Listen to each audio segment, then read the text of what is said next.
Bueno, hola a todos y a todas. Espero que estén teniendo un lindo fin de semana. Estoy grabando este videito el sábado, así que espero que estén descansando ahí en sus casas. Bueno, les cuento un poco el sentido de este video. El sentido de este video es hacerles una primera devolución en este formato audiovisual en relación con la actividad del muro digital colaborativo, el Padlet, que estuvimos trabajando en las 2 primeras semanas de clase, digamos, en la segunda y en la tercera clase. Eh, Hoy voy a referirme, para no extenderme tanto y que no sea una cosa extremadamente larga y aburrida para ustedes, voy a dedicarme a hacer algunas puntualizaciones o algunas devoluciones en relación con los aportes y los ejemplos que fueron trayendo en el Padlet en relación con los contenidos de la clase 2. La semana que viene seguramente vamos a hacer también una devolución, veremos en qué formato, sobre los contenidos de sus nuevas intervenciones en relación con lo que trabajamos en la clase 3. Bueno, ¿les parece que arranquemos? En el Padlet que fueron trabajando y en los aportes que fueron construyendo a partir de esta pregunta disparadora que tenía que ver con recuperar alguna práctica de enseñanza vinculada con los procesos de transformación cultural que a ustedes les resultara significativa, y que pudieran vincular con los conceptos y con las lecturas de los textos de Dicker y de Antelo, fueron trabajando muchos ejemplos diversos, muy interesantes. La verdad que estamos re contentas porque tuvimos mucha participación por parte de ustedes y eso es siempre importante. Si pueden volver al Padlet, les recomendamos leer a los compañeros y a las compañeras, porque de ahí también uno termina de redondear ideas y de aprender un montón en ese intercambio. Pero bueno, lo que voy a hacer es como tratar de sistematizar algunos de los ejes que fueron apareciendo en sus intervenciones, sin necesariamente ser exhaustiva, y sin mencionar a todos los ejemplos, voy a tomar algunos que fueron significativos y que dan cuenta de algunas lecturas similares a otros ejemplos que han propuesto, para no cansarlos y cansarlas. Bueno, en los aportes que fuimos leyendo con Débora hasta acá, encontramos, en relación con lo que fuimos trabajando en la clase 2, como dos grandes ideas, perdón, tres grandes ideas diría más bien, tres grandes ideas, tres grandes ejes que fueron ahí apareciendo. Miren, les voy a compartir, si puedo, a ver, esto siempre me lleva un tiempito porque nunca encuentro bien, acá estamos, en cada formato distinto de Zoom, Meet y todo eso, ¿dónde va? Ay, Dios, no puedo encontrar, ahí está. Les voy a mostrar, lo que hice fue bajar el Padlet en PDF, ahí lo están viendo, sí, ¿no? Para mostrarle algunas de las cuestiones que fueron apareciendo. Ahí aparecen algunos audios que tienen que ver con la consigna de la clase 3, así que voy a ir eh, más abajo. Bueno, hoy decía recién, en estos aportes que fueron haciendo aparecían, eh, podríamos decir, tres grandes ejes. Un primer eje lo podríamos resumir como aquellos y aquellas que fueron planteando ejemplos que vinculaban o que trabajaban o que conceptualizaban la enseñanza como proceso de transmisión cultural. Y ahí me parece, como hago un paréntesis de algo que me parece relevante y que tiene que ver con poder entender o poder plantear una diferencia entre el proceso de transmisión y entendido desde nuestro campo de la comunicación y cómo se lo entiende desde el campo de la pedagogía o de las disciplinas vinculadas a la educación. En general, nosotros tiene muy mala fama el concepto de transmisión en nuestro campo comunicacional, ¿no? Porque en general lo asociamos a las teorías conductistas, lo asociamos a la linealidad, a la aguja hipodérmica, digamos, y en ese sentido, a la teoría matemática de la comunicación, y en ese sentido cuestionamos bastante, digamos, esas miradas en nuestra formación como comunicadores y comunicadoras. Sin embargo, en el campo de la educación, de la pedagogía, no tiene esa connotación negativa, y eso es una primera cuestión para aclarar. Cuando en pedagogía hablamos de la enseñanza como proceso de transmisión cultural, estamos pensando en que la enseñanza se entiende como diálogo intergeneracional, es decir, y como legado. Varios y varias de ustedes recuperan en sus ejemplos esta idea de que la enseñanza, entendida como un proceso de transmisión cultural, supone el legado de aquello que una generación considera significativo o valioso de su cultura para ser transmitido a las nuevas generaciones, para que ellas lo recuperen y lo lleven lo prolonguen hacia el futuro. En ese sentido, hay una aclaración para hacer. Eso que una generación considera valioso, no siempre es valioso para todo el mundo, para todas las personas. En realidad, siempre hay algo conflictivo en la definición de qué es valioso para ser transmitido, ¿no? Después vamos a ver que se hablan en numerosos lugares, muchos autores hablan de que la enseñanza supone un proceso de transmisión de un arbitrario cultural. Un arbitrario cultural es porque lo que se transmite es un recorte de la cultura, un recorte situado, histórico, contextualizado. Y ese recorte, eso que se considera valioso, es conflictivo, porque hay una batalla y una lucha entre sectores sociales para definir qué es lo valioso para ser transmitido.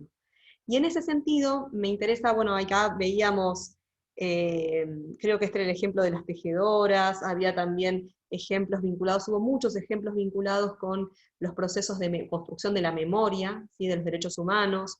Bueno, aparecía de Canticuénticos, estaba antes la canción de los pañuelos blancos, pero aparecían también historias, bueno, por acá, sobre el Holocausto, sobre Malvinas. Había referencias a películas como La Historia Oficial, a documentales, a campañas de organismos de derechos humanos como la de Sembramos Memoria. Había referencias también a Zambas, por ejemplo, y Malvinas, a la Segunda Guerra Mundial, a la última dictadura cívico-militar en nuestro país. Es decir, todos ejemplos que planteaban esta idea de transmisión como legado, ¿no?, de transmitir una mirada sobre el mundo, una mirada sobre la sociedad que se lega a una nueva generación. Y en ese sentido, bueno, había un ejemplo que, a ver si lo encuentro por acá,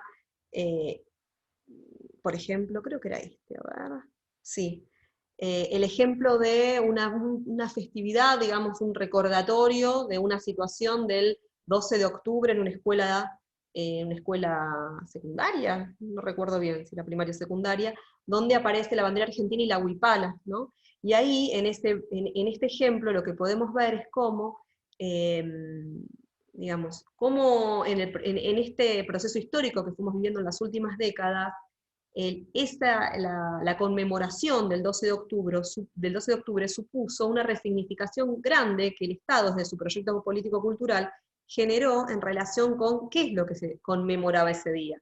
Recordemos que cuando, por lo menos yo era pequeña, lo que se conmemoraba era el Día de la Raza, y hoy se lo resignifica como desde otro lugar, desde la idea de diversidad, desde la idea del genocidio que supuso la llegada de los españoles a América, y en ese sentido se recupera la diversidad cultural y las identidades de los pueblos originarios.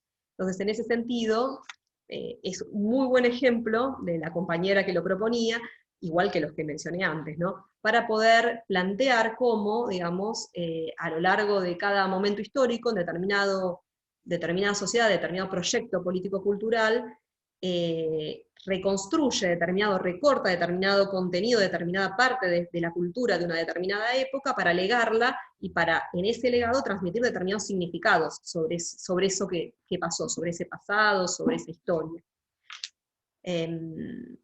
También había varios ejemplos que no tenían que ver con la memoria, pero que tenían que ver con determinadas prácticas culturales. Por ejemplo, hay un ejemplo vinculado, recuerdo, con el fútbol, otro que tenía que ver, bueno, hoy lo mencionaba, con un encuentro de tejedoras en Amaicha del Valle. Bueno, en fin, determinadas prácticas culturales que suponen procesos de transmisión cultural en tanto se construye un legado que se hereda a otra generación. Entonces, por un lado dijimos, tenemos una primera gran idea, que es esta idea de la enseñanza como transmisión de un legado que es siempre un recorte que es un recorte conflictivo, dijimos. Pero además, digamos, una cuestión importante para plantear en relación con la transmisión cultural es que este legado que se transmite nunca se transmite de forma completa o clausurada, sino que siempre supone un lugar para que las nuevas generaciones que se apropian de este legado, de esta herencia, la resignifiquen, la transformen, le den sostengan los mismos principios y los mismos sentidos o los cambien, los transformen, los modifiquen. Es decir, es siempre habilitar a esa nueva generación para resignificar aquello que les legado. Entonces, esta es una primera idea, un primer eje importante que aparecieron en sus intervenciones. Otro eje, voy a dejar de compartir, pero quería mostrarles un poco como todas las intervenciones, bueno, hay varias, acá estaba lo de samba, bueno, la inclusión del lenguaje de señas argentino desde una perspectiva de inclusión, bueno, aparecían algunas cuestiones que tenían que ver como vinculadas con las prácticas vinculadas con los géneros y con la educación en relación con los sexismos o con el patriarcado. Ahora después retomamos esos ejemplos. Dije prácticas culturales, cuestiones que tenían que ver con la memoria, también cuestiones, bueno, y varias compartieron historietas, hay varias de Mafalda y algunas de Tute, luego recuperamos algunos de esos ejemplos. También cuestiones que tenían que ver con las TIC, con los medios de comunicación y con cómo empieza a haber nuevos lugares donde las personas se forman en los medios y en las redes sociales.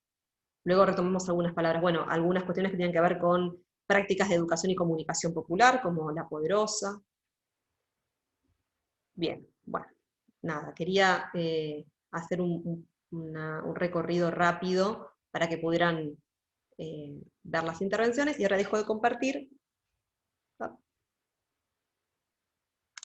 Muy bien, para volver a contarles un par de cosas más. Bueno, entonces, repasando, dijimos, esta primera cuestión que tiene que ver con el eje de la transmisión cultural. Un segundo eje que aparece importante en sus intervenciones tiene que ver con la relación entre transmisión y autoridad, o construcción de autoridad. Y esto es un tema que recupera sobre todo el texto de Dicker, ¿no? De Gabriela Dicker. Ahí hay varias cuestiones para plantear. ¿Por qué se trabaja o se piensa, cuando pensamos en conceptualizar la enseñanza como transmisión cultural, recuperamos la idea de autoridad? Porque para esta autora y estos autores que estuvimos trabajando, cuando hablamos de autoridad, en realidad no estamos hablando de autoritarismo, y eso es una primera aclaración. No hablamos de autoritarismo, pero tampoco hablamos de vínculo entre pares, en las mismas condiciones. Quiero decir, con esto, tampoco entre profesoras, profesores, estudiantes, hay una relación de iguales, hay una relación simétrica. Por el contrario, la relación entre docentes y estudiantes siempre es asimétrica, siempre supone un ejercicio del poder, siempre supone una construcción de autoridad.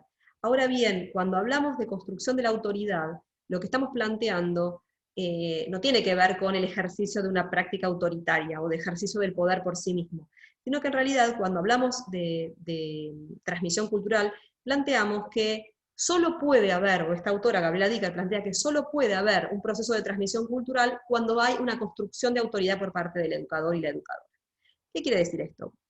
Como habrán leído en las clases que fuimos trabajando, una de las bases, digamos, en las que se sostuvo la escuela de la modernidad, fue esta autoridad que el Estado le confería a la docente, porque en general eran mujeres, a las docentes para que generen un proceso de transmisión, para que enseñen. Ahora bien, en las últimas décadas, como varios de ustedes plantearon, hay una crisis de este modelo de autoridad. La autoridad no deviene en sí misma por el rol docente, digamos, ¿no? Uno no tiene autoridad solo porque es docente. En estos procesos actuales, contemporáneos, lo que podemos observar es que la autoridad se construye, y se construye situacionalmente. En cada situación, en cada momento, construimos nuestra autoridad. Y una cuestión interesante que plantea Dicker es que para que sea posible este proceso de transmisión, es muy importante que las educadoras y los educadores podamos construir nuestra autoridad desde una idea de reconocimiento mutuo. Este es como un concepto bastante relevante en el texto de Dicker. ¿Qué significa? Que varias recuperaron. ¿Qué significa reconocimiento mutuo? Básicamente pensar que así como necesito confiar como educadora, confiar en las capacidades del estudiante de aprender y en las capacidades del estudiante de participar activamente de este proceso, y eso supone también renunciar a la capacidad de control de la situación, de control del estudiante y del estudiante. Así como yo reconozco la capacidad y el valor de esa otra persona en este proceso, que se construye juntos y juntas, es importante que esa otra persona me reconozca a mí, educadora, como alguien que le puede aportar algo que le va a resultar valioso. Que ¿Es eso valioso? Bueno, pueden ser diversas cosas, no siempre tiene que ser un contenido escolar, digo, pueden ser otras cosas que recuperen como valiosas. Pero la idea es esta, para que se pueda generar un proceso de construcción cultural, es muy importante que podamos, un proceso de transmisión cultural, es muy importante la construcción de una autoridad que suponga este reconocimiento mutuo de estudiantes a docentes, en tanto se les reconoce esa capacidad de legarles algo valioso, y de los docentes a las y los estudiantes, en tanto se les reconoce su capacidad de personas que pueden apropiarse activa y prospectivamente, digamos, de ese proceso de enseñanza y de aprendizaje. Entonces dijimos, la idea de transmisión cultural como legado, la idea de transmisión cultural como construcción también desde la construcción de un proceso de reconocimiento mutuo y de autoridad. Ahí creo que el ejemplo de las tejedoras de Amaicha puede ser un lindo ejemplo, y la historieta también respecto del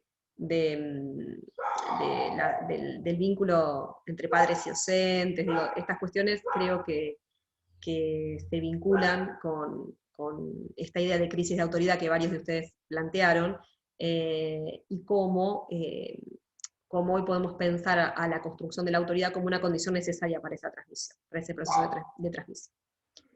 Y por último hay una tercera idea, que sobre todo la está trabajada en los textos que leímos desde el texto de Antelo, que se vincula con esta idea de la enseñanza, con la idea de intencionalidad y de reparto. ¿Qué queremos decir con esto? Varios y varias de ustedes también recuperaron otra noción, que es esta idea de que la enseñanza es un proceso intencionado de formación de sujetos. ¿Qué queremos decir con esto? Básicamente que no es algo que se da azarosamente, que sucede casualmente, sino que un proceso de enseñanza siempre supone una intencionalidad de enseñarle algo a alguien. Eso no significa que eso sea sistemático, formalizado como un espacio como el escolar, pueden ser en otras prácticas, pero siempre supone un proceso intencionado de formación de sujetos, que si bien es intencionado, orienta, pero no determina lo que sucede con el aprendizaje. Hay una frase de Adriana Pudrós, una gran pedagoga argentina, que dice que la educación es imposible. ¿Qué quiere decir con esto? Quiere decir que si entendemos que la enseñanza es la transmisión completa de la cultura de un sujeto a otro de manera lineal, de modo que aquel que recibe aquello mismo que yo quise brindarle de la misma forma que intenté brindárselo, eso es imposible, eso no sucede nunca. En realidad, la educación, la enseñanza es un proceso intencionado, donde hay objetivos, donde hay propósitos por parte de las y los educadores, que habilitan determinadas experiencias con el aprendizaje, pero no delimitan absolutamente, no condicionan absolutamente lo que los sujetos, las personas vayan a hacer luego con eso que se recibe. En ese sentido, Antelo habla de esto de repartir signos y de marcar el camino a través de los signos. Y ahí hay otra cuestión importante de Antelo, que es entender esto que él dice de la enseñanza como dar y repartir, algo que parece bastante no obvio, ¿no? Pensar que en un proceso de enseñanza siempre hay alguien que le ofrece algo a otra persona, ¿sí? Que da y reparte. Pero hay algo ahí interesante del planteo de Antelo, que es esta idea de que esa enseñar tiene que ser sin restricciones, es decir, con una entrega, en la enseñanza entrega signos, entrega símbolos, entrega formas de entender el mundo. Y él plantea la relevancia de que ese entregar esos signos sea de forma irrestricta. Esto significa que si la educación la entendemos como un derecho humano, entonces la enseñanza siempre tiene que promover, tiene que recuperar la problematización de las propias prácticas, de lo cercano, de lo familiar, recuperar las identidades propias, pero también tiene que promover el acceso a otros bienes culturales, el acceso a los universos, que son a universos culturales que son ajenos a lo familiar, a lo cercano de las personas, de los sujetos y las sujetas con las que estamos trabajando. ¿Por qué? Porque la democratización es precisamente eso, es que todas las personas puedan acceder a los bienes que se consideran valiosos, universalmente valiosos, además de lo cercano y de lo familiar, ¿no? De la recuperación de lo cercano y de lo familiar.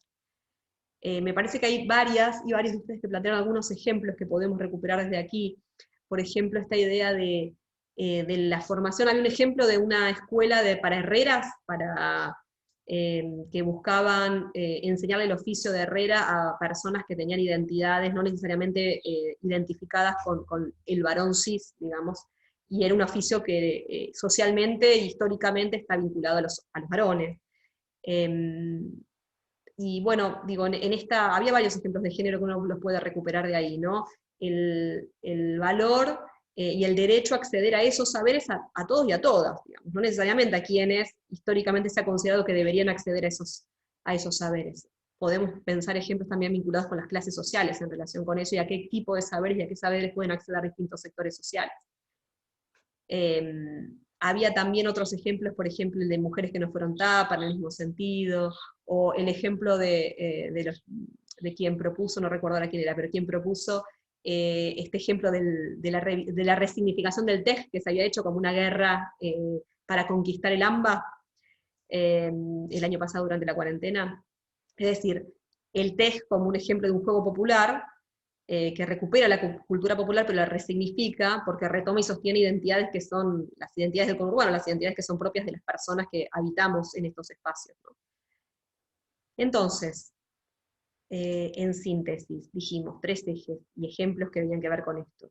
La enseñanza como transmisión cultural, la enseñanza, digamos, para que esto sea esta idea de enseñanza como transmisión cultural que supone un legado que es conflictivo, que es un recorte, esta idea de relación entre transmisión y construcción de la autoridad del docente, de autoridad que supone el reconocimiento mutuo, y por último esta idea de enseñanza como aquel proceso en el que alguien le ofrece algo a otro o a otra, esta capacidad de dar y de repartir de manera irrestricta, de repartir todo aquello que sea valioso.